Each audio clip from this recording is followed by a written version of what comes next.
नमो सिद्धाणं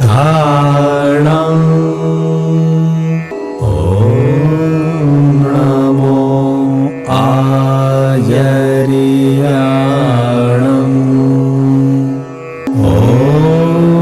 नमो उवज्झायाणं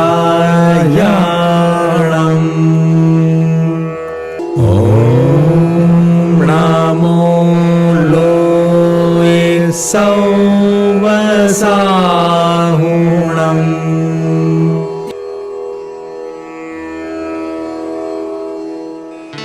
हमारी पृथ्वी अद्भुत स्थलों का समन्वय है।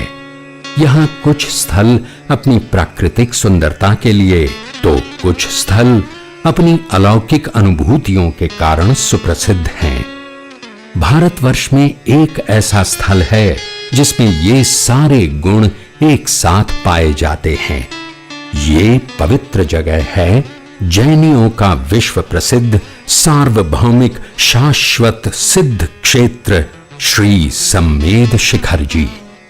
24 में से 20 तीर्थंकरों और अनंत आत्माओं का मोक्ष स्थल यानी श्री सम्मेद शिखर जी।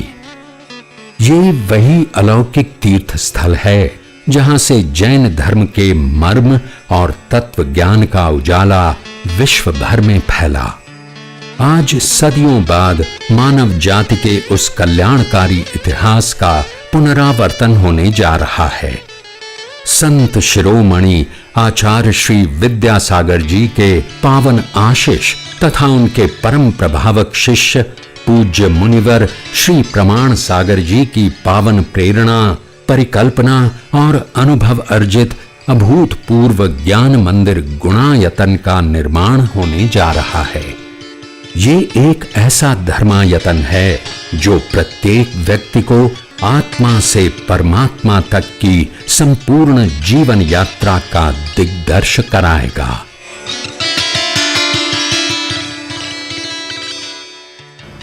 यहाँ आने के बाद आपको समझ में आएगा कि हमारा जीवन क्या है और कैसा होना चाहिए। क्या होता है मिथ्या दृष्टि और कैसा होता है सम्यक दृष्टि। क्या होती है जीवन की भूल, हमें जीवन के लिए कैसा रास्ता अंगीकार करना चाहिए। कैसे होते हैं श्रावक, कैसे होते हैं मुनिराज, कैसी होती है कर्मों की निर्जरा। क्या होता है ध्यान, कैसे प्रकट होता है केवल ज्ञान और कैसा होता है भगवान का दिव्य समोशरण। कैसे करते हैं भगवान अपना श्री विहार और कैसे होता है उनका मोक्ष गमन। इन सब का साक्षात दिग्दर्शन आपको कराएगा ये गुणायतन।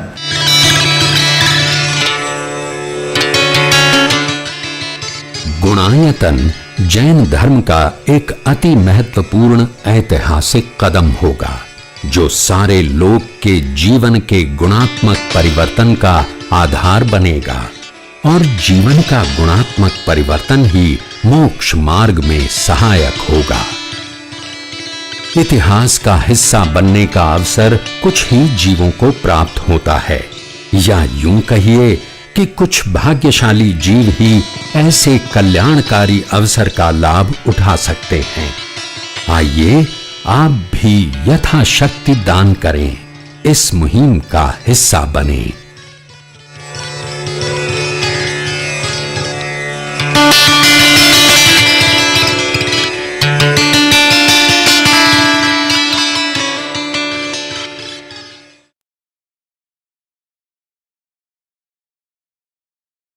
सागर जी महाराज की जय। परम पूज्य मुनिवर श्री 108 प्रमाण सागर जी महाराज की जय। परम पूज्य मुनिवर श्री 108 विराट सागर जी महाराज की जय। कन्नौज से शंका समाधान का आज का ये सत्र प्रारंभ करें उससे पूर्व यहाँ उपस्थित सभी महानुभावों का और उन सभी दर्शकों का जो घर बैठे पारस चैनल के माध्यम से इस कार्यक्रम को देख रहे हैं, मैं सुशील जैन कन्नौज आप सभी का गुणायतन परिवार एवं जैन समाज कन्नौज की ओर से हार्दिक स्वागत एवं अभिनंदन करता हूं। बंधुओं, जैसा कि आप सभी को विदित है कि संत शिरोमणि आचार्य श्री 108 विद्यासागर जी महाराज के पावन आशीर्वाद तथा उनके परम प्रभावक शिष्य परम पूज्य मुनि श्री 108 प्रमाण सागर जी महाराज की पावन प्रेरणा से तीर्थराज सम्मेद शिखर जी की तलहटी पर गुड़ायतन का निर्माण निरंतर चल रहा है। नित्य लोग गुड़ायतन से जुड़ रहे हैं। आप भी गुड़ायतन से जुड़ सकते हैं। गुड़ायतन परिवार के ट्रस्टी बनकर या निर्माण नायक, स्तंभ, सूत्रधार, निर्माण सारथी, निर्माण मित्र एवं निर्माण निधि सदस्य के रूप में आपकी टीवी स्क्रीन पर जो नंबर चल रहे हैं उन पर संपर्क कर गुड़ायतन के लिए आप अपनी स्वीकृति प्रदान कर सकते हैं। प्रतिदिन की तरह आज भी हमारे पास गुड़ायतन से जुड़ने के लिए कुछ स्वीकृतियां प्राप्त हुई हैं। मैं आपसे अपेक्षा करता हूं कि आप जोरदार करतल ध्वनि से इनके नाम की अनुमोदना करेंगे। सर्वप्रथम हम चल रहे हैं आज हमारे बीच गुड़ायतन से स्तंभ के रूप में हमारे कन्नौज का एक परिवार श्री उत्तम चंद सुधीर कुमार जैन कन्नौज से आज जुड़ा हुआ है। मैं आदर सहित श्री उत्तम चंद सुधीर कुमार जैन के पूरे परिवार को यहाँ पर आमंत्रित करता हूँ कि वो यहाँ पधारें और उनके सम्मान के लिए गुड़ायतन परिवार के ही श्री अनिल जी जैन किशनगढ़ हजारीबाग एवं उनकी धर्मपत्नी श्रीमती संगीता जी जैन वो भी यहाँ पधारें। साथ ही हमारे बीच डॉक्टर सुहास साहा और डॉक्टर मोनिका साहा भी हैं मुंबई से। उनसे भी आदर सहित निवेदन है कि वो भी यहाँ पधारें और हमारे इस स्तंभ परिवार का स्वागत करें।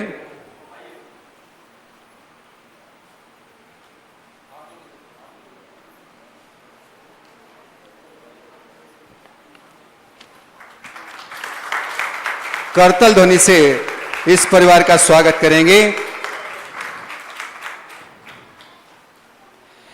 इसी के साथ हमारे गुड़ायतन परिवार से निर्माण सारथी के रूप में श्री भागचंद जैन एवं चिरंजीव समय जैन मुंबई से आज गुड़ायतन परिवार से जुड़ रहे हैं। मैं उनके सुपुत्र श्री मनीष जी जैन जो कि हमारे बीच मुंबई से पधारे हुए हैं, आप सीए हैं, मैं उन्हें आदर सहित यहाँ आमंत्रित करता हूँ और इनके सम्मान के लिए मैं श्री पुष्पराज जैन और श्रीमती आरती जैन को यहाँ आमंत्रित करता हूँ। साथ में पुनीत जैन भी आ जाएं। आप आज हमारे निर्माण सारथी के रूप में गुड़ायतन परिवार से जुड़े हुए हैं। श्री भागचंद जी एवं चिरंजीव समय जैन मुंबई से। निर्माण निधि सदस्य के रूप में आज जुड़े हैं डॉक्टर श्री ऐश्वर्य जैन, श्रीमती अंजुली जैन एवं डॉक्टर अलंकृता जैन, पुत्री श्री उपेंद्र, श्रीमती मंजू जैन कन्नौज आगरा। मैं भी आपको यहाँ पर आमंत्रित करता हूँ, कृपया यहाँ पधारें। नहीं है, चलिए, वो आज अभी है नहीं। दूसरे हमारे निर्माण निधि सदस्य के रूप में जुड़े हैं श्री हीरालाल जी दोषी, श्रीमती निरंजना दोषी, बोरीवली मुंबई। और निर्माण निधि के रूप में ही जुड़े हैं श्री मन शांति चैरिटेबल ट्रस्ट, राष्ट्रपति ब्रिज मोहन जैन दिल्ली। एक बार जोरदार करतल ध्वनि से आप हमारे इन सदस्यों के लिए अनुमोदना कर दें। और जैसा कि आप सभी को विदित है, आज शनिवार का दिन है और शनिवार को अपनी शंका समाधान छोटे छोटे बच्चों के माध्यम से चलती है। मैं सर्वप्रथम आज का ये सत्र चिरंजीव मंगलम जैन के माध्यम से शुरू कर रहा हूँ। वो पधारें और अपनी शंका को गुरुवर के सम्मुख रखें। चिरंजीव मंगलम जैन। नमस्कार जी, मेरा नाम है मंगलम जैन। मेरा प्रश्न ये है कि आप लोग दिन में एक बार क्यों आहार करते हैं? इस बच्चे ने पूछा आप लोग दिन में केवल एक बार ही आहार क्यों लेते हैं। बहुत अच्छा प्रश्न किया है। देखो, मुनि महाराज योगी होते हैं, समझ गए। वे शरीर को चलाने के लिए भोजन करते हैं, भोजन करने के लिए नहीं जीते। उनके भोजन का उद्देश्य केवल इतना ही है कि जिससे शरीर चले और वो अपनी तपस्या कर सके, समझ गए। तो इसलिए एक बार खाने में ही मुनि महाराज के शरीर का काम चल जाता है, इसलिए वे केवल एक बार भोजन करते हैं। एक बार खाए सो योगी, 2 बार खाए सो भोगी, और बार बार खाए सो रोगी। समझ गए? तो मुनि महाराज योगी हैं, वो एक ही बार खाते हैं, एक बार खाने में काम अच्छे से चल जाता है। नमस्ते महाराज जी, मेरा प्रश्न ये है, शाम को चाय चढ़ाना चाहिए कि नहीं? नाम तो बोलो अपना। सक्षम जैन। हाँ, क्या पूछा इसने? शाम को चावल नहीं चढ़ाना चाहिए, ठीक है। शाम रात में हम लोग खाना नहीं खाते, इसलिए चढ़ाते नहीं। चलो। नमस्ते महाराज जी, मेरा नाम भव्यांश जैन है और मैं कन्नौज का रहने वाला हूँ। मेरा प्रश्न ये है कि हम लोग कपड़े पहनते हैं, आप क्यों नहीं पहनते हैं? हम लोग कपड़े पहनते हैं, आप क्यों नहीं पहनते हैं? आप लोग कपड़े क्यों पहनते हैं, आपको पता है? क्यों पहनते हैं कपड़े? बोलो। आप कपड़े क्यों पहनते हैं? जब शर्म आती तो कपड़े पहनते हैं, है ना। ठंड लगती तो कपड़े पहनते हैं, है ना। तो मुनि महाराज, आपने भगवान को देखा? भगवान कपड़े पहनते हैं क्या? नहीं पहनते ना। तो मुनि महाराज भगवान बनने के रास्ते पे चलते हैं, इसलिए जिनको भगवान बनना है उन्हें कपड़े छोड़ना पड़ता है। समझ गए? कपड़े को उतारने से ही हम अपनी साधना कर सकते हैं। चलो। नमस्ते महाराज जी, मेरा नाम तनिष्का जैन है। मेरा प्रश्न ये है कि गंधोदक लगाते समय मंत्र क्यों पढ़ते हैं? गंधोदक लगाते समय मंत्र क्यों पढ़ते हैं? मंत्र इसलिए पढ़ते हैं कि हमारी गंधोदक का हम पर और ज़्यादा असर पड़े। समझ गए? और गंधोदक के प्रति हमारी श्रद्धा बढ़े। निर्मलम निर्मलीकरणम पवित्रम पापनाशकम जिन गंधोदकम वंदे अष्टकर्मिनाशकम। ये जो मंत्र पढ़ते हैं उससे गंधोदक की महिमा बढ़ती है। मंत्र पढ़ के गंधोदक लगाने से गंधोदक का पुण्य 1000 गुना बढ़ जाता है। समझ गए? इसलिए बिना मंत्र पढ़े गंधोदक नहीं लगाना। अच्छे प्रश्न है बच्चों। नमस्ते महाराज जी, मेरा नाम श्रेयान जैन है। मेरा प्रश्न है, आप हम हमेशा शाम को क्यों नहीं खाते खाना? शाम को खाना क्यों नहीं खाते? हम एक ही बार खाते हैं ना, अभी बता दिया। चलो, भूल गया वो अपना प्रश्न। नमो तु महाराज जी, नमो तु महाराज जी, मेरा नाम आनंद जैन। मेरा प्रश्न ये है कि हमारा लोग कपड़े जो नहीं पहनते। अरे तो हो गया ना, चलो अभी हो गया ना उत्तर। नमो तु महाराज जी, मेरा प्रश्न ये, मेरा नाम ये है, ताले नैन ताला है। हाँ, अब प्रश्न पूछो अपना। हाँ, अपना प्रश्न पूछो, हंसो नहीं। हाँ, प्रश्न नियम क्यों लेना चाहिए और नियम चलो ठीक, इस बच्चे का पूछना है नियम क्यों लेना चाहिए, है ना। देखो, क्रिकेट खेलते हो, कोई खेल खेलते हो ना, तो उस खेल में उसके नियम होते हैं कि नहीं होते हैं? नियम होते हैं ना।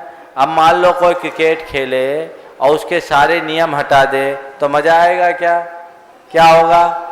बिना नियम के क्रिकेट खेलने में क्रिकेट का मजा आता है क्या? नहीं आता है ना। तो जैसे बिना नियम के क्रिकेट जैसे कोई खेल खेलने में मजा नहीं आता, देखो हल्ला नहीं करो, वैसे ही बिना नियम लिए जीवन का मजा नहीं आता। इसलिए अपने जीवन का मजा लेना है तो नियम लो, ठीक है। चलो, थोड़ा सा क्वेश्चन पहले से अब देखा। नमस्ते महाराज जी, मेरा नाम कनिष्का जैन है और मैं गाजियाबाद से आई हूँ। मेरा प्रश्न ये है कि आप आहार लेते समय कंधे पे हाथ क्यों रखते हैं? ये हम लोगों की मुद्रा है। ये मुनि महाराज ऐसे जा रहे हैं तो समझना आहार करने के लिए जा रहे हैं। श्रावक लोग समझ जाए, महाराज थोड़ी बोलेंगे हमको भोजन करना है, तो ऐसे कर लो। तो ये मुद्रा है, पहले भी मैंने इसके बारे में बताया, पर बच्चों के दिन फ्री, पूरा सिस्टम फ्री रहता है, जो जिसको पूछना चाहे पूछ लो। तो ऐसे क्यों रखते हैं? तो ये ऐसे है ना, यानी एस के लिए जा रहे हैं, समझ गए? और यहाँ पास में लगा दिया। चलो, नमोस्तु महर्षि, मेरा प्रश्न ये है कि भगवान के चिन्हों में से मनुष्य का चिन्ह क्यों नहीं होता है? बहुत अच्छा प्रश्न किया इस बच्ची ने। अपना नाम तो बताओ पहले। अविका जैन। अविका जैन। इसने पूछा है भगवान के चिन्हों में आदमी के चिन्ह क्यों नहीं आते। देखो, इसका एक कारण मुझे समझ में आता है। जैसे जितने भी गाय हैं, गाय को रखो तो सब गाय एक सी दिखती है ना। घोड़ा देखो तो घोड़ा एक सा दिखेगा, बंदर देखो तो बंदर एक सा दिखेगा, लेकिन आदमी देखो तो सबकी शक्ल अलग अलग है। तो इसलिए यूनिफॉर्म नहीं है, इसलिए भगवान के चरणों में आदमी को जगह नहीं मिली, जानवरों को जगह मिल गई। नमोस्तु महाराज जी, मेरा पंज है, रात को नमो वाले अंटार क्यों पढ़ा जाता है? दिन में भी पढ़ते, रात में भी पढ़ते। चलो आगे। नमोस्तु महाराज जी, मेरा नाम जैन है। मेरा प्रश्न ये है कि सच्चे गुरु का क्या स्वरूप है? हाँ, सच्चे गुरु कौन होते हैं? जो अपने पास कुछ नहीं रहते, पिछी कमंडल रखते, दिगंबर मुनि महाराज होते हैं और पापों से और हिंसा से, आरंभ से, परिग्रह से रहित होते, वो सच्चे गुरु होते। नमोस्तु महाराज जी, मेरा नाम सारण जैन है। मेरा प्रश्न ये है कि हम लोग को किस तरफ पैर करके सोना चाहिए और किस तरफ नहीं, इनमें क्या लाभ है और क्या हानि है? बहुत अच्छा प्रश्न किया है। किस तरफ पैर करके सोए और किस तरफ नहीं। सबसे उत्तम है दक्षिण में सिर करे, उत्तर में पैर। इसके पीछे का रीजन है, जैसे पूरी प्रकृति में साउथ पोल और नॉर्थ पोल होता है ना, वैसे ही हमारा जो सिर है वो नॉर्थ पोल है और पाँव का हिस्सा साउथ पोल है। अब रात में सोते समय यदि हमारा सिर दक्षिण की तरफ होगा तो ये हमारा नॉर्थ पोल और प्रकृति का साउथ पोल दोनों मिल जाएगा, तो चुंबकीय शक्तियों का प्रभाव ज़्यादा होने से आकर्षण बढ़ेगा और हमें नींद अच्छी आएगी।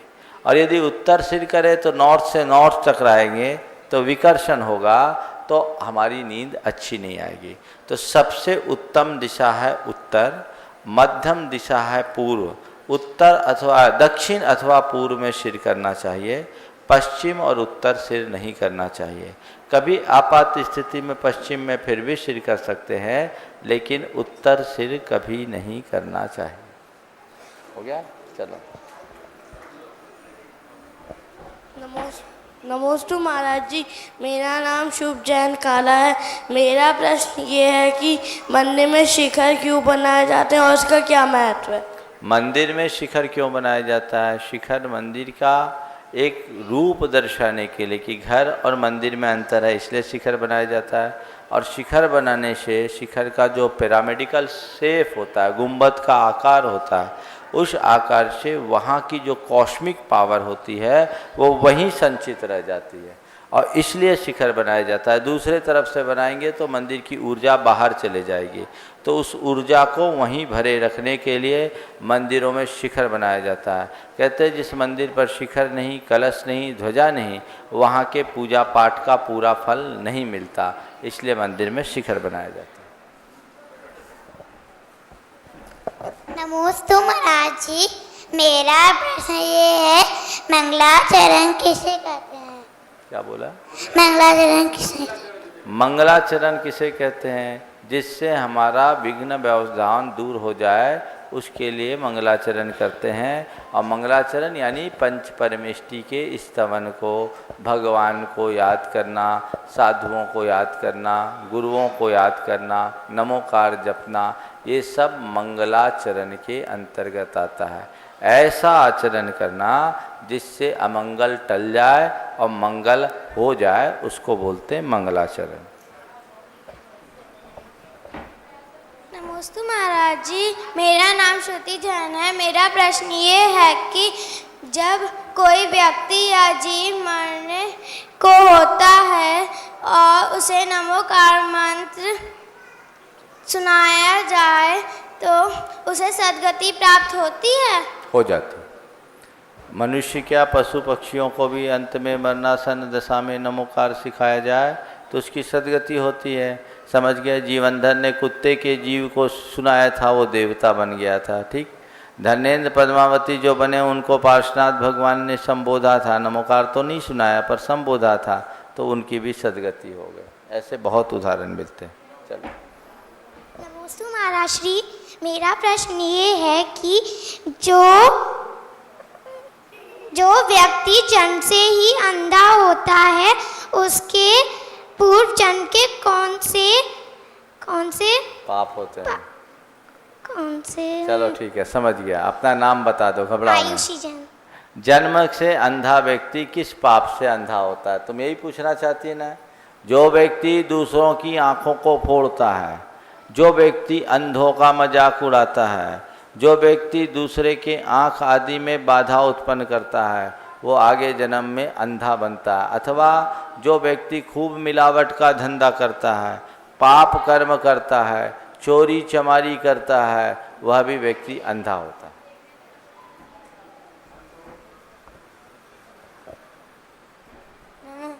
नमस्ते महाराज जी, मेरा प्रश्न ये है कि सच्चे गुरु की क्या पहचान अभी होती तो बताया, चलो सुन के आया करो। हाँ।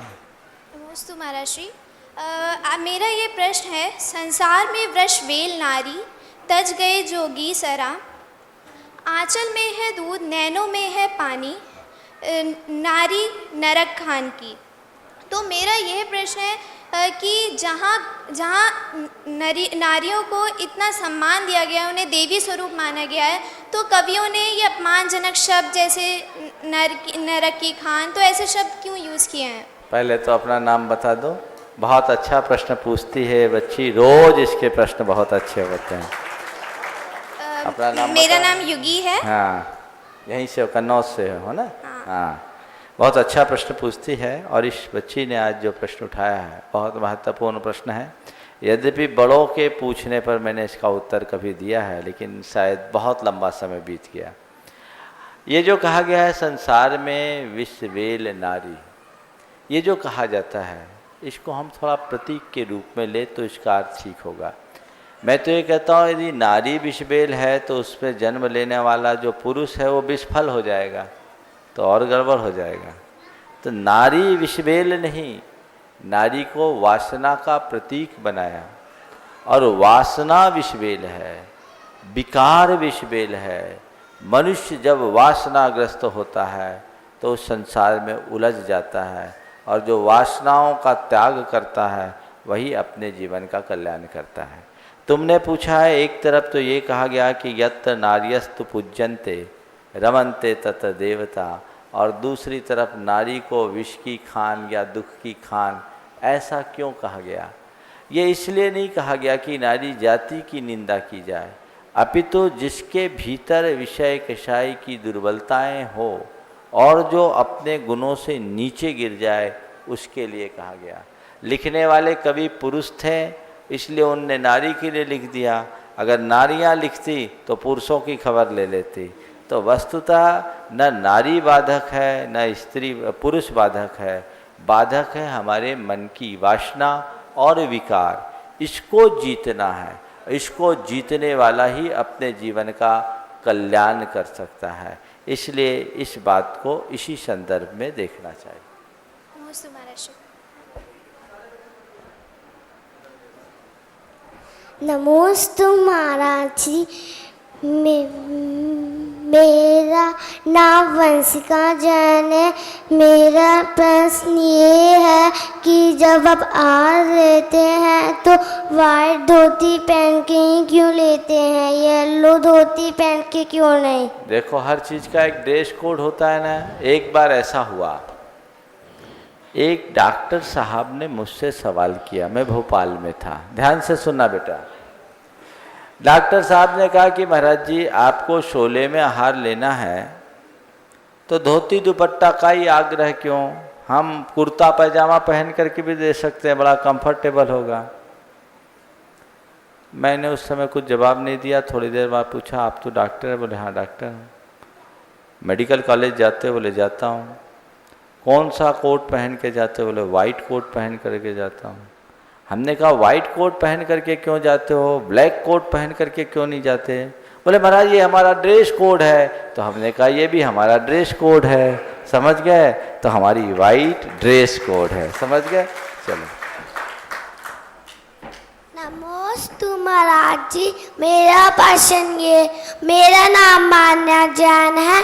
मेरा प्रश्न ये है, जब बच्चे मंदिर जाते हैं तब उनको दर्शन कैसे करना चाहिए? बहुत अच्छा प्रश्न किया है। देखो, मंदिर जाने वाले बच्चों को दर्शन कैसे करना चाहिए, बच्चे भी सुने और बड़े भी सुने। मंदिर जाने से पूर्व घर से चावल लेकर जाना चाहिए। मंदिर के दरवाजे पर अपनी चप्पल उतारनी चाहिए। पाँव धोना चाहिए, समझ गए? पाँव धोकर जैसे ही मंदिर के दरवाजे पर जाओ, अपने मुख से ओम, पहले निश्चही निश्चही निश्चही 3 बार बोलना चाहिए। फिर उसके बाद ओम जय जय जय 3 बार, नमोस्तु नमोस्तु नमोस्तु, फिर नमो अरिहंतानम, नमो सिद्धानम, बोलो सब, नमो आयरियानम, नमो वज्जायानम, नमो लोए सब साहुनम बोलना। फिर चतारी मंगलम, अरहंता मंगलम, सिद्धा मंगलम, शाहू मंगलम, केवली पन्नतो धम्मो मंगलम। चतारी लोगोत्तमा, बोलो, अरहंता लोगोत्तमा, सिद्धा लोगोत्तमा, साहू लोगोत्तमा, केवली पन्नतो धम्मो लोगोत्तमा।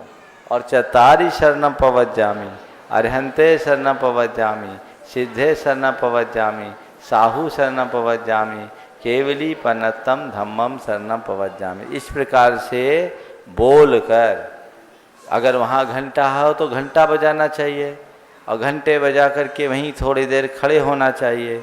अपने आप को अलर्ट करना चाहिए कि हम भगवान के दर्शन के लिए जा रहे हैं, और भगवान की वेदी के पास जाकर अपने हाथ के चावल के पुंज को भगवान के चरणों में चढ़ाना चाहिए।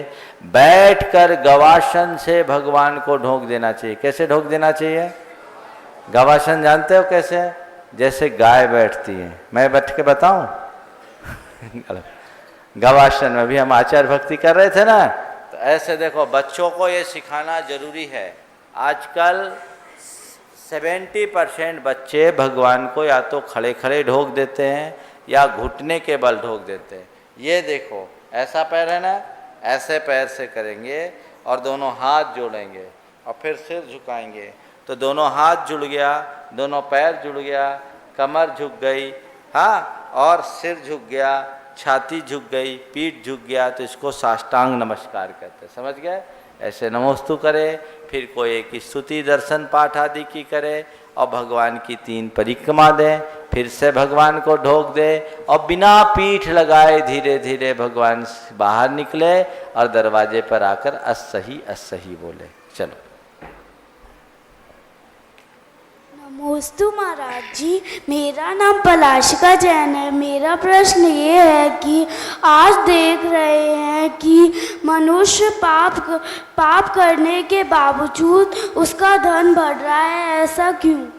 पाप करने के बाद भी मनुष्य के पास धन बढ़ रहा है, ऐसा क्यों? यही पूछ रही है ना। देखो, पाप से धन का संबंध नहीं है। सच्चे अर्थों में देखा जाए तो धन तो पाप से ही आता है। एक वेश्या पाप करती तुरंत पैसा कमा लेती, पुण्य करने से धन नहीं आता, समझ गए?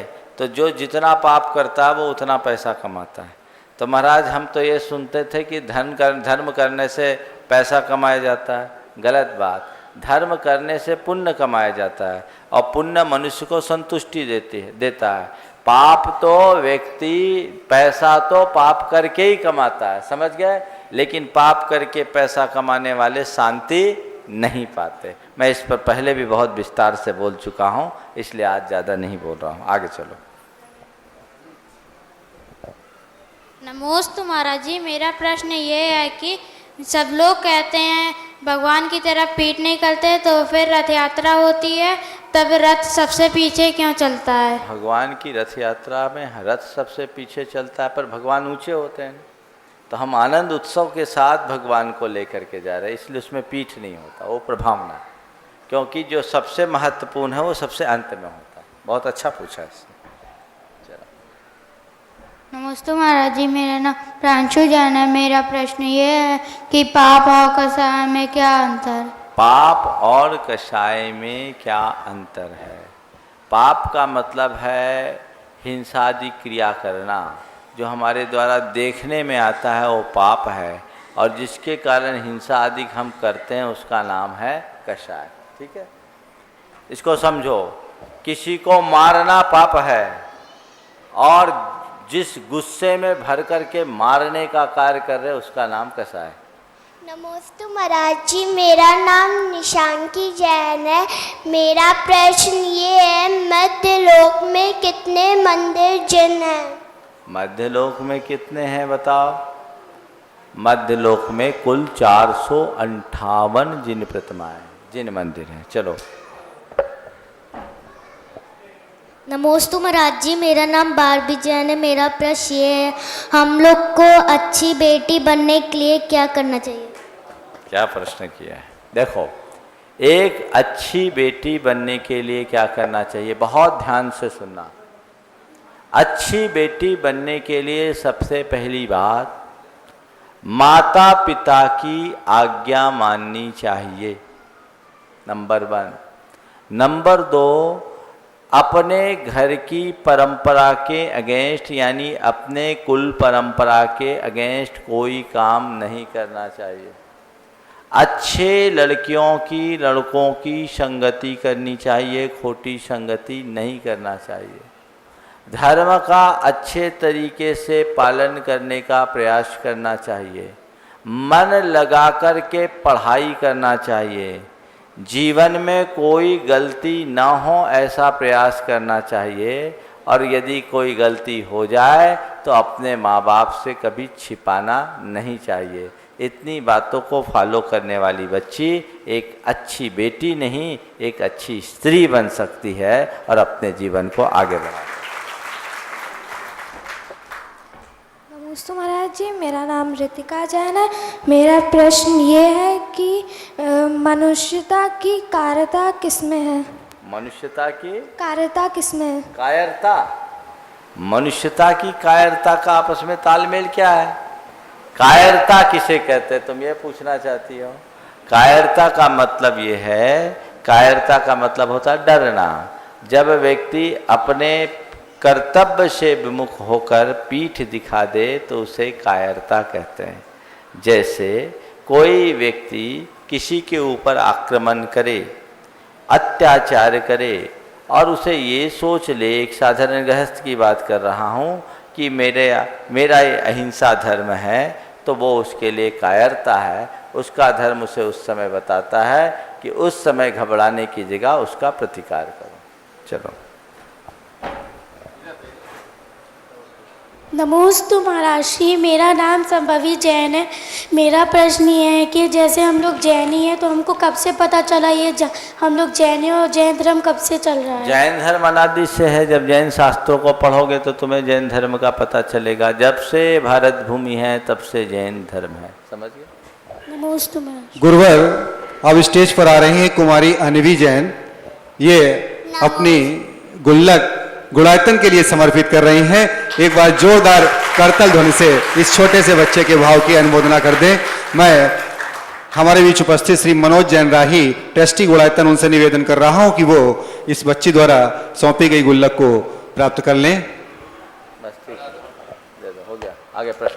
गुरुवर कुमारी एसना बिलाला जैन इंदौर से पूछ रही हैं ऑनलाइन, जब हम गाड़ी से तीर्थ यात्रा करने जाते हैं और उसमें जो गाड़ी के माध्यम से जीव हिंसा होती है उसका प्रायश्चित हम कैसे करें? खूब मन लगा कर तीर्थ यात्रा में समय दो। जब तो मैं कहता हूँ जो भी गाड़ी से तीर्थ यात्रा करते हैं, जितना समय गाड़ी में दे उससे ज़्यादा समय भगवान के पास दे तो हिसाब बराबर हो जाएगा, कुछ प्लस में रहोगे।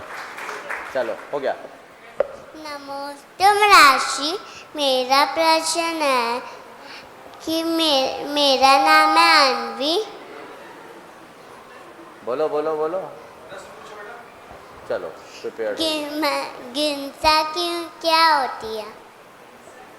चलो हाँ, आशीर्वाद है, हाँ आगे बढ़ो। थोड़ा सा बच्चों को प्रिपेयर करके भेजा करो ताकि टाइम किल ना हो। आ जाओ। नमोस्तु महाराज जी। महाराज जी, मेरा प्रश्न 9 अंक से संबंधित है।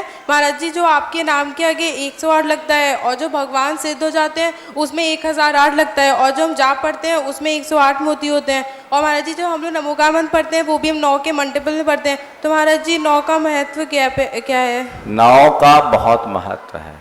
9 होता है। 9 का पहाड़ा पढ़े हो? 9 अविनश्वरता का द्योतक है।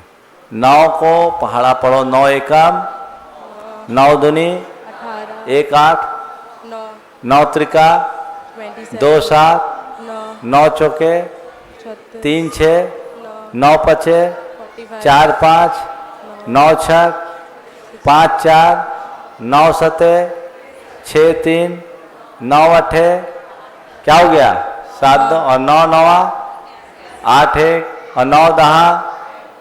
ये 9 है ऐसा कि कहीं जाओ 9 का 9 रहेगा, समझ गए? इसलिए धर्म के काम में 9 का प्रयोग किया जाता है, क्योंकि 9 हमको आगे प्रोग्रेस देता है और अपना स्वरूप बनाए रखता है। लेकिन तुम लोगों का हाल कैसा बताऊं? तुम लोगों का हाल 8 वाला है। 8 कर्मों के चक्कर में फंसे हैं। जो 8 कर्मों के चक्कर में फंसे उनका क्या हाल है सो सुन लो। 8 का पहाड़ा पढ़ो। 8 एकम, 8 दूनी 1 6, क्या हो गया 8 तिया 2 और 4, 8 चौके, सोचा कभी ऐसे? 3 2, 8 बचे 40, 4 बचा, 8 6 48, 4 8 12, 1 और 2 3, 8 7 56, 6 5 11, 1 और 1 2, 8 8 64, 6 4 10 1, क्या हुआ 8 से स्टार्ट हुए 1 पर आ गए, हो गए ना? तो ये 8 है संसारियों का काम और 9 है धर्मियों का काम, समझ गए? इसे ऐसा समझो कि 9 में जब हमने स्टार्ट किया तो हमारे पास कोई भी गुण नहीं थे, 9 के 9 अवगुण थे, और जब हम 18 के हुए तो 1 गुण आया, 8 अवगुण रहे। 27 के हुए तो 2 गुण आया, 7 अवगुण हुए। 36 के हुए तो 3 गुण आए और 6 अवगुण हुए, और ऐसे बढ़ते बढ़ते जब 90 के हुए तो 9 गुण रहे, 0 अवगुण हो गए। यह है 9 का पहाड़ा, समझ गए? इसलिए 9 बना रहे। लेकिन 8 में क्या होता है, हम 8 गुण जो लेकर के आए थे पुण्य अपना, 8 से स्टार्ट किए और आते 16 में गए तो हमारा पुण्य 1 कम हो गया, और 24 में गए तो 2 कम हो गया, और फिर 32 में गए तो 3 कम हो गया, और ऐसे करते करते करते करते हम आगे गए तो हमारे पास शून्य हो गया, समझ गए? तो ये 8 में आते आते 8 8 64 में 1 बस बचा, बाकी सब शून्य हो गया। तो ये 8 का पहाड़ा संसार का पहाड़ा है और 9 का पहाड़ा परमार्थ का पहाड़ा है, इसलिए 9 को महत्व दिया जाता है। नमस्ते महाराज जी। अपना नाम बता दो पहले। हाँ, मेरा नाम नैना जैन है। चलो आगे। हाँ, नमस्ते महाराज जी। मेरा प्रश्न है कि जब एक आत्मा अपने शरीर को छोड़ती है और दूसरे शरीर में प्रवेश करती है तो वो सब भूल क्यों जाती है, जबकि सारा ज्ञान आत्मा में ही होता है? सारा ज्ञान आत्मा में रहता है, सब भूल क्यों जाते हैं? देखिए, आपके कंप्यूटर में बहुत सारा डाटा रहता है हार्ड डिस्क में, लेकिन कभी कभी क्या होता है, डाटा क्या होता है, हाँ डिस्क क्या बोलते हैं उसको, क्रैश हो जाता है। ठीक है, तो डाटा सब क्या होता है, खत्म हो जाता है। तो इसी तरह हमारा सिस्टम है, जिसका सिस्टम व्यवस्थित बना रहता है उसके संस्कार भवांतर में कुछ चले जाते हैं, लेकिन मृत्यु के बाद पूरा सिस्टम ही खत्म हो जाता है। ऐसे ये स्वाभाविक है। जैसे आप देखो कि एक हार्ड डिस्क को उठा करके किसी दूसरे सिस्टम में लगाओगे तो कभी कभी गड़बड़ हो जाता है ना, तो ये मृत्यु हुई। तो ये जैसे हम बोलते हैं ना सॉफ्टवेयर और हार्डवेयर, ऐसा समझो, तुम्हें उस भाषा में बताता हूँ। सॉफ्टवेयर और हार्डवेयर, बिना हार्डवेयर के सॉफ्टवेयर काम करता है क्या? तो हम लोगों का हार्डवेयर है ये शरीर और सॉफ्टवेयर है आत्मा। तो शरीर छूट जाएगा तो सॉफ्टवेयर काम कहाँ करेगा, खत्म हो जाता है। तो नए हार्डवेयर में नया सॉफ्टवेयर लगता है। किसी और हार्डवेयर में डालेंगे तो वो वही तो सॉफ्टवेयर जाएगा तब तो वो नया हार्डवेयर चाहिए, तो नया सॉफ्टवेयर चाहिए। ये ऐसा सिस्टम है कि एक सॉफ्टवेयर दूसरे हार्डवेयर में नहीं लगता, समझ गए? चलो चलो आगे आगे। नमोस्तु महाराज जी, मेरा नाम प्रियांश जैन है। मेरा प्रश्न ये है, थोड़ा अटपटा टाइप का है। मेरा प्रश्न ये है कि आजकल कुत्तों को इतनी इज्जत और फैसिलिटीज़ क्यों मिल रही? आजकल कुत्तों को इतनी इज्जत और फैसिलिटीज़ आजकल कुत्तों को इतनी इज्जत और फैसिलिटीज़ क्यों मिल रही हैं? हर अमीर परिवार में एक कुत्ता जरूर पल रहा होता है जिसे हर टाइप की सुख सुविधाएं मिल रही होती हैं, ऐसा क्यों? बहुत अच्छा प्रश्न पूछा है आपने। कुत्तों को इतनी फैसिलिटीज क्यों मिल रही है? ये आज का कल्चर हो गया। हमारे यहाँ गो पालन की परंपरा थी, गाय वात्सल्य का प्रतीक और कुत्ता क्रूरता का। वात्सल्य गोल हो गया और क्रूरता प्रवेश कर गई। पर तुमने पूछा है कि कुत्तों को इतनी ज़्यादा प्रमुखता क्यों? मेरा चिंतन अभी ये बोल रहा है कि शास्त्र कहता है कि जो व्यक्ति अनैतिक कार्य करते हैं, जैसे मिलावट करना, नाप तौल में कमती बढ़ती करना, शोषण करना, हिंसा करना, क्रूर कर्म करना, ये जितने काम करते इससे तिर्यंच आयु का बंध होता है। तो बहुत सारे पैसे वाले लोग आज की दुनिया में ये न केन उपाय ने पैसा कमाते हैं, अपने बाल बच्चे के मोह में उस पैसे को कमा करके रखते हैं। और ये भी कहा गया है कि तीव्र आर्त ध्यान और धन की आसक्ति तिर्यंच होने का कारण है। तो ऐसे लोग जो लोभ लालच से भरकर नीति और मर्यादा का हनन करके पैसा कमाते हैं और अपने बच्चों के मोह में वो पैसा छोड़ देते हैं और थोड़ा बहुत पुण्य भी बीच में दान पुण्य करके कर लेते हों, तो वे लोग अपने पुण्य के वजह से तो फैसिलिटी पा जाते हैं और अनीति करने के कारण मरकर कुत्ते बन जाते हैं। और हो सकता अपने ही घर वालों के यहाँ कुत्ते बनते हों। कोई दिव्य ज्ञानी हो तो बता दे। इसका ये नतीजा होता है कि आदमी कुत्ते के ऊपर जान दे देता। अभी मैंने सुना कि एक कपल के बीच इस बात को लेकर तलाक हो गया कि तुम हमारे कुत्ते को ज़्यादा प्यार नहीं करते। ये बलिहारी है। तो कोई पुराने भाव का कनेक्शन हो तो उसमें कोई आश्चर्य नहीं। मैं अधिकार पूर्वक तो नहीं कह सकता, पर ऐसी संभावना पूरी दिखती है।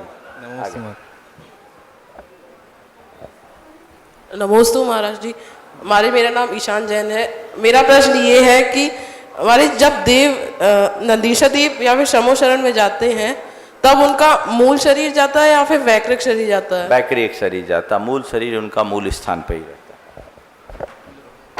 बस लास्ट 3। नमोस्तु महाराज जी, मेरा नाम सम्यक जैन है। मेरा प्रश्न ये है कि आजकल बाल मजदूरी बहुत बड़ा अपराध है, मगर फिर भी बहुत सारी जगहों पे देखा गया है कि होटलों में, घरों में बहुत सारे बाल मजदूरी करते रहते हैं। तो ये कहाँ तक सही है? सर्वथा गलत है। ऐसे क्रियाओं को हमें प्रोत्साहित नहीं करना चाहिए। कानूनी दृष्टि से भी ठीक नहीं, मानवीय दृष्टि से भी ठीक। नमोस्तु महाराज जी, मेरा नाम स्नेहा जैन है और मेरा प्रश्न ये है कि मंदिर में रहते हुए भी पाप का बंध होता है तो क्यों होता है? मंदिर में रह करके जब व्यक्ति गलत विचार करने लगता है, अशुभ भाव करने लगता है, तो पाप का बंध होता है। नमोस्तु महाराज जी, मेरा नाम महक जैन है। मेरा प्रश्न ये है कि भगवान के मोक्ष कल्याण पर लड्डू ही क्यों चढ़ाया जाता है? क्योंकि पुराने जमाने में लड्डू ही सबसे अच्छा मिष्टान माना जाता था। उसका नाम है मोदक, जो सबको मुदित कर दे। तो भगवान के चरणों में निर्वाण कल्याणक के दिन हमारे मन के हर्ष की अभिव्यक्ति लड्डू के अलावा और किसी चीज़ से नहीं हो सकती, इसलिए लड्डू चढ़ाया जाता है। गुरुवर, अब मैं आमंत्रित कर रहा हूँ हमारे कन्नौज में पधारे हुए श्री आर.के. जैन साहब, जो कि assistant commissioner transport Madhya Pradesh Gwalior से पधारे हैं, और उनकी धर्मपत्नी श्रीमती प्रोफेसर जया जी जैन कृपया यहाँ पधारें। प्रोफेसर जया जी जैन की एक बहुत ही अच्छी पुस्तक जैन प्रतीक दर्शन के नाम से जो आपने लिखी है, वो आज गुरुवर को समर्पित कर रही हैं। प्रोफेसर श्रीमती जया जी जैन एक बार करतल ध्वनि से हमारे इन अतिथियों का स्वागत कर दें। प्रश्न भी पूछो।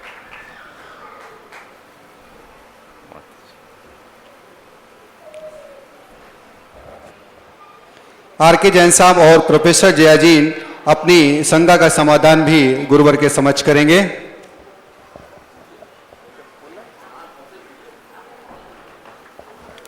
मुझे अचानक क्वेश्चन करने के लिए कहा गया है। नमस्ते महाराज जी, मेरा प्रश्न है आपसे कि किसी भी शासकीय अधिकारी के लिए न्यूनतम कितना धर्म करना चाहिए? बहुत अच्छा प्रश्न किया है आपने। एक IAS अधिकारी होने के हैसियत से आपका प्रश्न और भी ज़्यादा प्रासंगिक प्रतीत होता है। शासकीय अधिकारी को न्यूनतम कितना धर्म करना चाहिए? मैं तो ये कहूँगा कि शासकीय अधिकारी धर्म करे या न करे, अधर्म न करे, तो ये भी बहुत बड़ा धर्म है। पहला प्रयास हो कि वह अपने शासकीय कार्यकाल में किसी प्रकार का अधर्म न करे, तो ये उसके जीवन की एक बहुत बड़ी उपलब्धि है। हमारे यहाँ बाकी क्षेत्रों में जो भी काम करते उसको नौकरी कहा जाता है, लेकिन शासकीय क्षेत्र में इसे सेवा कही जाती है, और ये सेवा भी एक प्रकार का धर्म है। शासन की सेवा भी एक प्रकार का धर्म है। तो पहला प्रयास ये हो कि हमारे द्वारा कोई अधर्म न हो। दूसरे क्रम में धर्म कितना करे, तो एक शासकीय अधिकारी रोज मंदिर न जा पाए तो कम से कम नमोकार मंत्र की जाप तो करे। कुलाचार का पालन पूरी तरह से न कर सके तो जीवन में किसी प्रकार के दुराचार को तो न जुड़ने दे, इतना वो ध्यान रखे।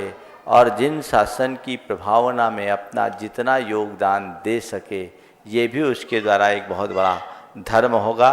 साधर्मी वात्सल्य को ध्यान में रखे और धार्मिक क्रियाएं भले न कर सके, लेकिन जितना बन सके देव शास्त्र गुरु की सेवा और धर्म की प्रभावना में अपना योगदान दे, तो ये भी उसके जीवन के लिए बहुत बहुत उपलब्धि मूलक कार्य हो।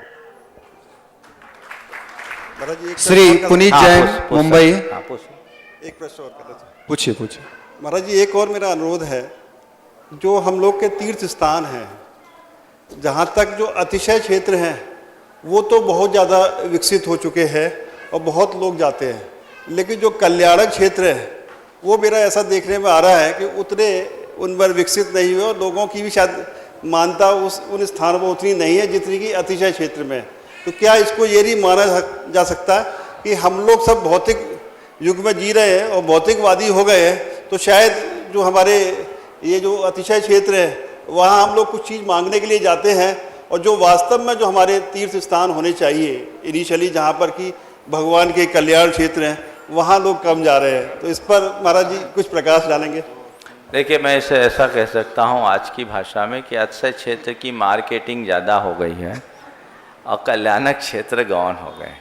बल्कि कल्याणक क्षेत्र हमारे जीवन के कल्याण के बड़े प्रबल निमित्त हैं, और उन निमित्तों को ध्यान में रखते हुए हमें कल्याणक क्षेत्रों का भी विकास करना चाहिए। हालांकि ये भी एक बहुत अच्छी बात है कि इन दिनों कल्याणक क्षेत्रों का भी विकास प्रारंभ हुआ है। मिलजुल कर के समाज को इस तरफ भी बहुत गहराई से ध्यान देना चाहिए। कल्याणक क्षेत्रों के डेवलप न होने के पीछे एक कारण ये भी रहा कि हमारे जितने भी कल्याणक क्षेत्र हैं बड़े सुदूर निगूढ़ इलाके में, जहाँ लोगों की पहुँच सहज न होने के कारण भी वह अविकसित रह गए। लेकिन अब धीरे धीरे समाज में जागरूकता आ रही है, लोग उनके दर्शन बंधन को भी जा रहे हैं और वहाँ की आधारभूत सुविधाएं भी बढ़ रही हैं। श्री पुनीत जैन मुंबई और श्री मनीष जी जैन CA मुंबई। नमस्ते महाराज जी, नमस्ते। मेरा सवाल ये है कि 6 डाला की पहली डाल में आया है कि जो विमानवासी देव होते हैं वो मरणोपरांत स्थावर की पर्याय में क्यों चले जाते हैं? इसलिए कि उनके मन में बहुत संक्लेश भी हो जाता है। देव जितने होते हैं वे सारे देव एक से भाव वाले नहीं रखते हैं। देवों में ईर्ष्या राग द्वेष चरम पे होता है, उनके अंदर विकार होता है, और वो अपने इन विकारों के कारण अपनी दुर्गति कर लेते हैं। कहते अति संक्लेश भाव के कारण वो स्थावर पर्याय को प्राप्त करते हैं। नमोस्तु महाराज जी, नमस्ते। सौधर्म एहसान स्वर्ग तक के देव मर कर के एकेंद्रीय हो जाते हैं। नमोस्तु महाराज जी। महाराज जी, आज सुबह के प्रवचन के हिसाब से अगर गुस्सा आता है और पूरे काम पे पानी फिर जाता है, जो आपने एक लाइन बोली थी, तो अगर उसके बाद 10 मिनट बाद क्षमा मांग ली जाए तो उसकी तीव्रता कम हो सकती है? बिल्कुल बिल्कुल बिल्कुल। मैंने ये कहा था कि यदि कोई व्यक्ति दुर्वचन करता है तो उसके किए कराए पर पानी फिर जाता है। तो पहली कोशिश करें कि हम ठीक ठाक रहें, और उसके बाद यदि गलती हो जाए तो क्षमा मांग करके जितना हो सके डैमेज को कंट्रोल करने की कोशिश तो करना ही चाहिए। डॉक्टर सुहास जी साहा और श्रीमती डॉक्टर मोनिका जी साहा, उसके बाद तैयार रहेंगे श्री नरेंद्र जी झांझरी और श्रीमती बीना जी झांझरी कोडरमा से। नमोस्तु महाराज जी, नमोस्तु महाराज। अभी हमारे IAS ऑफिसर RK जैन ने जो प्रश्न पूछा, तभी मेरे मन में विचार आया कि भारत में सभी जो भी डॉक्टर्स, जैन डॉक्टर्स ये प्रोग्राम देख रहे हैं, और मेरे मन में भी ये इच्छा थी कि महाराज जी हमें संबोधन करें। एक डॉक्टर के नाते, डॉक्टर दिगंबर हो तो उसने अपने प्रोफेशन में क्या काम ऐसे करने चाहिए जिससे जैन धर्म की प्रभावना हो? बहुत अच्छी बात की। मैं तो कहता हूँ एक डॉक्टर आज धर्म की प्रभावना में बहुत मूल्यवान योगदान दे सकता है। सबसे पहली बात तो डॉक्टर्स को चाहिए कि जो भी पेशेंट्स हो यथासंभव उन्हें अहिंसक औषधि ही दे, जिनमें किसी भी प्रकार के नॉन वेज का किसी भी प्रकार से सम्मिश्रण है उसे उन्हें कभी एडवाइज ना करें। दूसरी बात, जो भी पेशेंट्स आए उन्हें अहिंसा और शाकाहार के लिए प्रेरित करें। डॉक्टर जब आहार विज्ञान के आधार पर व्यक्ति को इस बात के लिए कहता है तो लोगों पर उस पर बहुत गहरा विश्वास होता है। तो डॉक्टर अहिंसा का, शाकाहार का बहुत अच्छे स्तर से प्रसार कर सकता है। बहुत सारे चिकित्सक इस क्षेत्र में काम कर रहे हैं। डॉक्टर KM गंगवाल और डॉक्टर DC जैन समाज के लिए एक आदर्श हैं, जो इस क्षेत्र में काफ़ी अच्छा काम कर रहे हैं। औरों को भी प्रेरणा मिलनी चाहिए।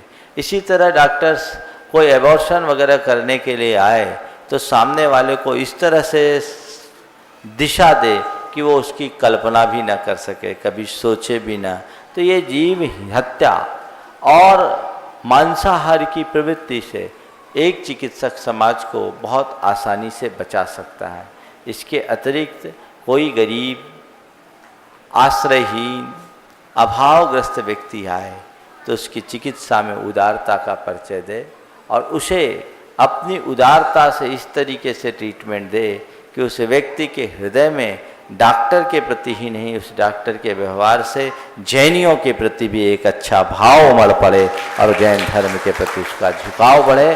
तो ये बहुत अच्छा कार्य हो सकता है। मेरे संपर्क के बहुत सारे डॉक्टर्स ऐसे कार्य करते हैं। और एक बात मैं आपको बताऊं, डॉक्टर सुहास खुद इसके एक उदाहरण हैं, जो कभी कोई ऐसा प्रसंग आता है तो लोगों के लिए बहुत बहुत उदारता से सहयोग देते हैं, और डॉक्टरों को भी इससे प्रेरणा लेनी चाहिए।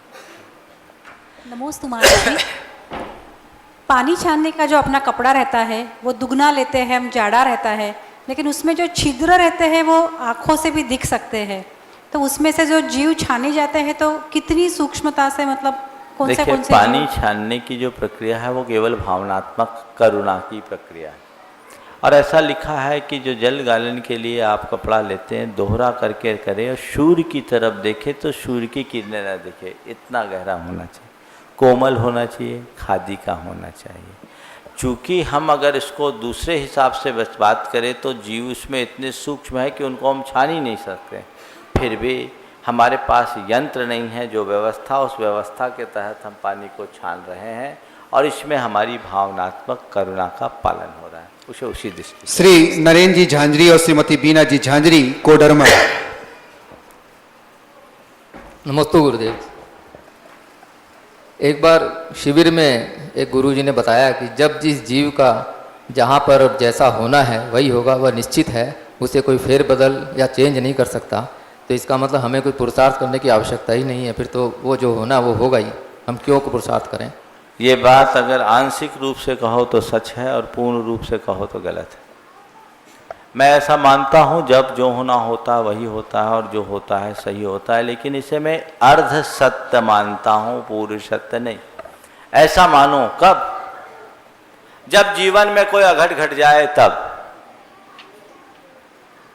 अपने चित्त के समाधान के लिए सोचो कि ऐसा ही होना था। लेकिन जब आप कोई कार्य करने के लिए तत्पर हो तो आप ये सोचो कि जैसा मैं करूँगा वैसा ही परिणाम आएगा और अपना 100% उसमें समर्पित करो। आप अच्छे परिणाम के अधिकारी बनोगे।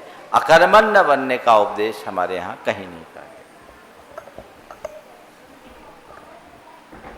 नमोस्तु गुरु।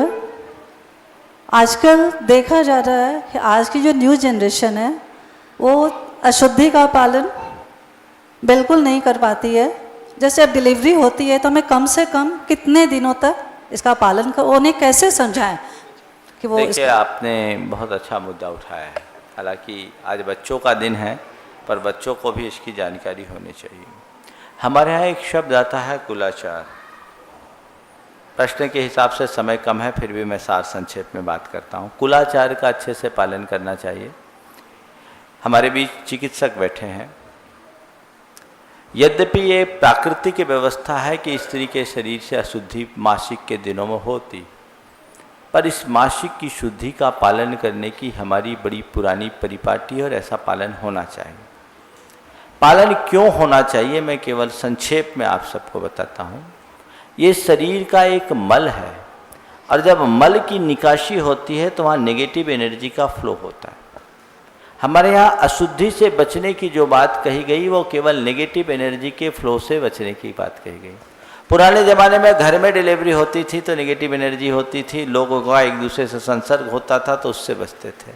जिस महिला ने किसी बच्चे को जन्म दिया उसको 40 दिन तक का 40 दिन का मानते थे ना, 45वें दिन या 40 दिन के बाद मंदिर जाते थे, क्योंकि उसके शरीर से जो स्राव हो रहा है वो नेगेटिव एनर्जी का फ्लो है और उसका दुष्प्रभाव पड़ता है। इसका घर में रिद्धि सिद्धि पर असर पड़ता है। मैं एक ही बात कहता, एक चिकित्सक डॉक्टर थे, उनको कुछ भी खाओ वॉमिटिंग हो जाती थी। कई तरीके का इलाज कराया लेकिन उनको कहीं लाभ नहीं मिला। उनकी माँ ने मुझसे कहा कि महाराज जी मेरे बेटे के साथ ऐसा ऐसा हो गया, आप कोई उपाय बताएं। मैंने उसको बुलाया, वो पत्नी के साथ आया। पता नहीं मेरे मन में कहाँ से बात आई, मैंने कहा ये बताओ। उसकी पत्नी की तरफ से इशारा करके पूछा कि तुम मासिक के दिनों में शुद्धता का पालन करती है? डॉक्टर ने बीच में बोला महाराज क्या करना है, ये तो नेचुरल प्रोसेस है, ये साइंटिफिक चीज़ है। हमने कहा अपना साइंस एक तरफ रखो, तुम्हारी बीमारी की जड़ यही है। मेरे मन में कैसा है मुझे पता नहीं। मैंने कहा तुम्हारी बीमारी की जड़ यही है और एक काम करो, पूरे घर की शुद्धि करो, अपना किचन साफ करो, घर में पूरा हवन विधान करके शुद्धि कराओ और शुद्धि करने के उपरांत समय हो रहा है। इस प्रश्न को मैं फिर बाद में करूंगा। अब मैंने जब उसको अभी सार में बता रहा हूँ, शुद्धि किया उनने पूरी मेरे कहे अनुसार, 15 दिन बाद उसकी वॉमिटिंग खत्म हो गई। ये है उसका असर। ये प्रश्न है, इस प्रश्न को फिर कभी उठाया जाए। समाज में इस क्षेत्र में बढ़ते हुए प्रमाद को रोकना पूरी समाज की जिम्मेदारी है और इस पर सबका ध्यान जाना चाहिए। समय अविशेष है ना? हाँ, तो मैं आप सबसे कह रहा था कि उसको जब मैंने बोला तो वो बिल्कुल ठीक हो गया। तो ये अशुद्धि है, इस अशुद्धि से समाज को बचा करके चलना चाहिए। इसमें किसी भी प्रकार की रूढ़िवादिता की बात मत करें। नेगेटिव एनर्जी के फ्लो से अपने आप को बचाने का प्रयास करें। आज के इस सत्र को मैं यहीं पर विराम दे रहा हूँ। बोलिए परम पूज्य आचार्य गुरुवर श्री विद्यासागर जी महाराज की जय। बोलिए परम पूज्य गुरुवर श्री प्रमाल सागर जी महाराज की। मैं अपनी ओर से और इस सभागार में बैठे हुए सभी महानुभावों की ओर से गुरुवर के चरणों में नमोस्त अर्पित करता हूँ। नमोस्तु गुरुवर, नमोस्तु। गुणायतन जैन धर्म का एक अति महत्वपूर्ण ऐतिहासिक कदम होगा जो सारे लोक के जीवन के गुणात्मक परिवर्तन का आधार बनेगा और जीवन का गुणात्मक परिवर्तन ही मोक्ष मार्ग में सहायक होगा। इतिहास का हिस्सा बनने का अवसर कुछ ही जीवों को प्राप्त होता है, या यूं कहिए कि कुछ भाग्यशाली जीव ही ऐसे कल्याणकारी अवसर का लाभ उठा सकते हैं। आइए आप भी यथाशक्ति दान करें, इस मुहिम का हिस्सा बनें।